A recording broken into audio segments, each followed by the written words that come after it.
প্রশ্ন করবেন একটা বাগেরহাট 2 আসন থেকে নির্বাচিত মাননীয় সদস্য শেখ মঞ্জুরুল হক রাহাত। ধন্যবাদ। মাননীয় স্পিকার, আপনাকে ধন্যবাদ।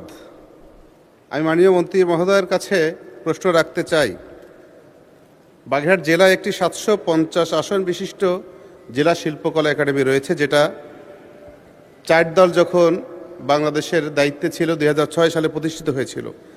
কিন্তু প্রতিষ্ঠার 1 বছর পর থেকেই এখানে সেই শিল্পকলায় দেয়ালে ফাটল দেখা দেয়।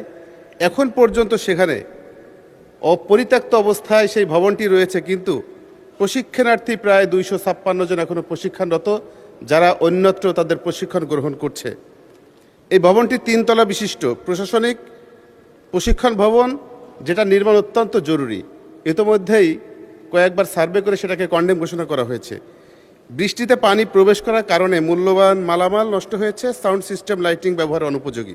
আমি মাননীয় মন্ত্রী মহোদয়ের কাছে জানতে চাই, ভবনটি নতুন করে করার কোনো পরিকল্পনা আছে কিনা? যদি নতুন করে পরিকল্পনা না থাকে, দ্রুত সময়ের মধ্যে সংস্কারের ব্যবস্থা নেবেন কিনা? ধন্যবাদ মাননীয় স্পিকার।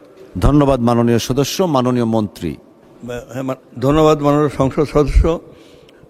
এই ভবনটা আমরা অচিরেই সেখানে আমাদের টেকনিক্যাল টিম আমরা ওখানে পাঠাবো, ইঞ্জিনিয়ারিং টিম, এবং দেখে করে আমরা দ্রুত এটাকে সংস্কারের চেষ্টা করব। এইটা হলো আমাদের মূল কথা। আমরা কন্ডেম করার আগে আমরা এইটাকে সংস্কার করে এর সমস্যার সমাধান করা যায় কিনা সেই ব্যবস্থা আমরা দ্রুততম সময়ের মধ্যে নেব।